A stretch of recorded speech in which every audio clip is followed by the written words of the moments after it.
नमस्कार दोस्तों, आप सबको इस नए वीडियो पर फिर से स्वागत है।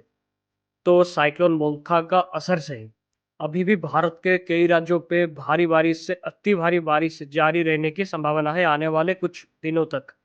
और बे ऑफ बंगाल पे एक और नया सिस्टम जल्द ही फॉर्मेशन करने जा रहा है। उसका क्या फ्यूचर है, जानने की कोशिश करेंगे ये वीडियो में। तो चैनल को सब्सक्राइब जरूर करें, वीडियो को लाइक और शेयर भी जरूर करें, पूरा वीडियो को जरूर देखें पूरी जानकारी पाने के लिए।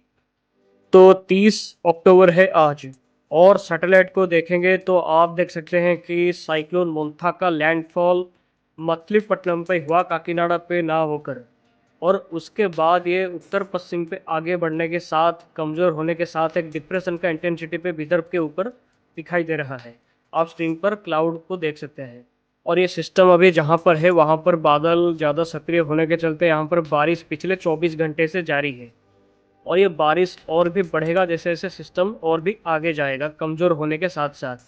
तो ये सिस्टम कमज़ोर होने के साथ साथ पूर्वी मध्य प्रदेश, पूर्वी उत्तर प्रदेश, बिहार से होकर उत्तर पूर्वी भारत के आसपास के हिस्सों पे जाने वाला है आने वाले 24 से 48 घंटे के दौरान।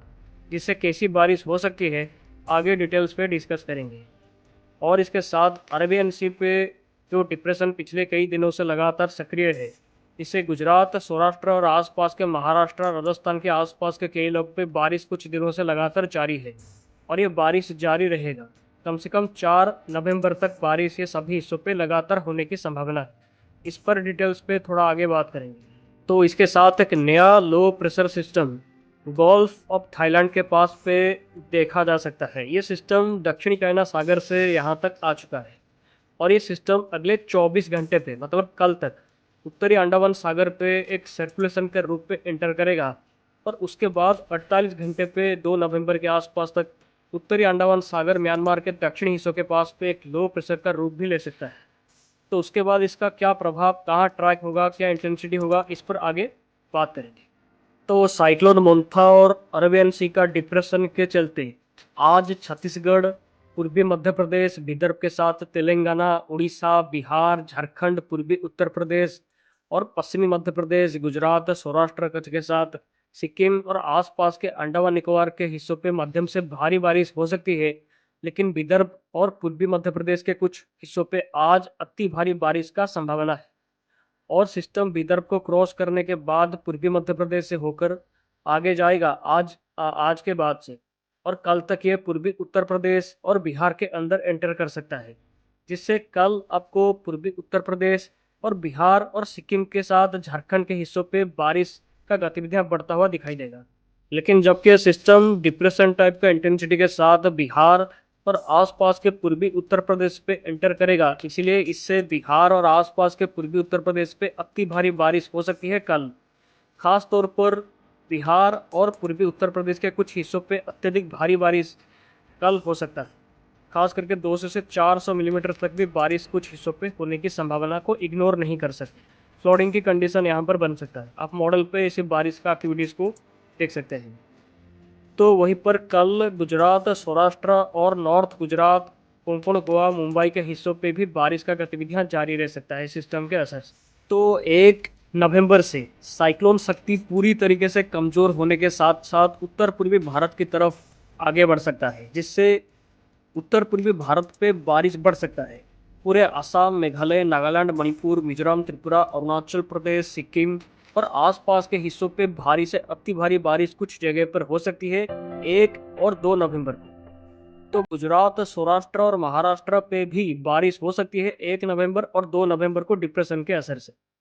लेकिन 1 नवंबर से भारत के बाकी राज्यों पे मौसम साफ हो जाने की संभावना है। और 3 और 4 नवंबर को अरबियन सी का सिस्टम भी कमजोर पड़ सकता है, लेकिन फिर भी इसके असर से गुजरात, सौराष्ट्र, कच्छ के साथ राजस्थान और मध्य प्रदेश के कुछ जगह पर बारिश जारी रहेगा 3 और 4 नवंबर। तो ये सब सिस्टम्स और बारिश का एक्टिविटीज के बाद भारत के ऑलमोस्ट सभी हिस्सों पे मौसम साफ रहने की संभावना है। और ठंड भी इंक्रीज कर सकता है, खास करके 3 नवंबर के बाद से धीरे धीरे। और 4 से 6 नवंबर के बीच एक पश्चिमी विक्षोभ उत्तर भारत के पहाड़ों पे कुछ बारिश बर्फबारी को बढ़ा सकता है। हालांकि ज़्यादा स्ट्रॉन्ग पश्चिमी विक्षोभ ये नहीं हो। लेकिन जो नया सिस्टम अंडमान सागर पे बनने वाला है, उसको लेकर अभी का सिग्नल क्या है, वो साइक्लोन बनेगा क्या, अगर बनेगा या क्या इंटेंसिटी होगा और कहाँ पर प्रभाव होगा, कहाँ पे क्रॉस करेगा या क्या होगा, और अलग अलग मॉडल्स इसको लेकर क्या दिखा रहे हैं, चलिए डिस्कस करते हैं। तो सबसे पहले ECMWF AI मॉडल को देखें तो आप देख सकते हैं कि AI मॉडल ऐसा दिखा रहा है पिछले 3-4 दिनों से कि 1 नवंबर तक उत्तरी अंडमान सागर और दक्षिणी म्यांमार के तट के पास एक लो प्रेशर सिस्टम का फॉर्मेशन करेगा, जो कि साउथ चाइना सी से आने वाला सिस्टम ही है, जिससे अंडमान निकोबार के हिस्सों पे भारी बारिश होगी 1 नवंबर से 5 नवंबर के दौरान। इस सिस्टम को आप देख सकते हैं कि यहाँ से होकर यहाँ पे आ रहा है, और इसको डिप्रेशन टाइप का कुछ बनाने के बाद उत्तर पश्चिम पे इसको ट्रैक ये फॉलो कर रहा है, ऐसा मॉडल दिखा रहा है। फॉलो करने के साथ ये मॉडल ऐसा दिखा रहा है कि 5 से 6 नवंबर तक ये उड़ीसा और वेस्ट बंगाल के कोस्ट के पास के थोड़ा सा करीब आने के बाद, ये तट के पास पे आने के बाद दक्षिणी दक्षिणी पश्चिम पे रिकर्व कर रहा है तेजी से, और कमजोर भी बहुत तेजी से हो रहा है। 11 नवंबर तक तमिलनाडु के पास जाके पूरी तरीके से खत्म हो जाएगा। अगर ऐसा हुआ तो इसका साइक्लोन बनने की संभावना नहीं होगा और ना ही इसके असर से कोई बारिश होगी। अगर ऐसा ट्रैक और ऐसा कुछ हुआ तो AI मॉडल जो दिखा रहा है वैसा हुआ तो वहीं पर GFS को देखें तो GFS भी सिमिलर टाइप का कुछ दिखा रहा है। 1 नवंबर तक अंडमान सागर, उत्तरी अंडमान सागर और दक्षिणी म्यांमार के कोस्ट के पास पे एक लो प्रेशर सिस्टम का फॉर्मेशन का संकेत है, लेकिन GFS हमेशा की तरह इसको साइक्लोन बना के रैपिड इंटेंसिफिकेशन कराने के साथ उत्तर बंगाल की खाड़ी पे लेने की कोशिश कर रहा है और वेस्ट बंगाल और बांग्लादेश पे लैंडफॉल भी करा रहा है, एक वेरी सीवियर साइक्लोन का इंटेंसिटी टाइप का कुछ दिखाने के साथ साथ। हालांकि ऐसा होगा इस पर डाउट है, क्योंकि बाकी मॉडल से अभी तक के हिसाब से ऐसा कोई सपोर्ट, एग्रेसिव सपोर्ट नहीं है।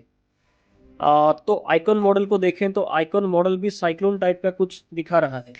तो लो प्रेशर ये भी दक्षिणी म्यांमार के और अंडमान सागर के उत्तरी हिस्सों पे फॉर्मेशन आइकॉन मॉडल भी करता हुआ दिखा रहा है, और फिर इसको उत्तर पश्चिम पे ट्रैक कराने के साथ इंटेंसिफिकेशन कराते हुए बांग्लादेश के पास पे 6 नवंबर तक लाने के बाद कमज़ोर कर रहा है। मे भी एक कमज़ोर तूफान का इंटेंसिटी का कुछ दिखा रहा है अभी आइकॉन मॉडल इसके साथ साथ। तो एक बात तो साफ है कि सिस्टम का फॉर्मेशन कर सकता है, डिप्रेशन का फॉर्मेशन भी बंगाल की खाड़ी पे नवंबर के पहले हफ्ते के दौरान कर सकता है, ये बात तो साफ है। क्योंकि तीनों मॉडल से एक बात कॉमन है कि लो प्रेशर बनेगा उत्तरी अंडमान सागर और म्यांमार के दक्षिणी हिस्सों के पास, फिर ये ग्रेजुअली इंटेंसिफिकेशन करने के साथ साथ उत्तर पश्चिम पे ट्रैक फॉलो करेगा और डिप्रेशन का इंटेंसिटी हासिल भी कर सकता है, लेकिन इससे ज़्यादा स्ट्रॉन्ग होगा कि नहीं और कहाँ पर क्रॉस करेगा या बे ऑफ बंगाल पे ही ख़त्म हो जाएगा, ये चीज़ अब तक क्लियर नहीं हुआ। आई थिंक जब ये सिस्टम कल उत्तरी अंडमान सागर पे सर्कुलेशन के रूप में इंटर करेगा तो उसके बाद धीरे धीरे करके 1 नवंबर तक पिक्चर पूरी तरीके से क्लियर हो जाने की संभावना है। तो दोस्तों आप हमारे साथ लगातार बने रहें इस पर, और बारिश और पश्चिमी विक्षोभ पर आपको जानकारी लगातार हम देते रहेंगे। इसलिए चैनल को सब्सक्राइब जरूर करें, वीडियो को लाइक और शेयर भी जरूर करें। तो आप सभी का दिन शुभ हो। फिर मिलते हैं अगले वीडियो पे।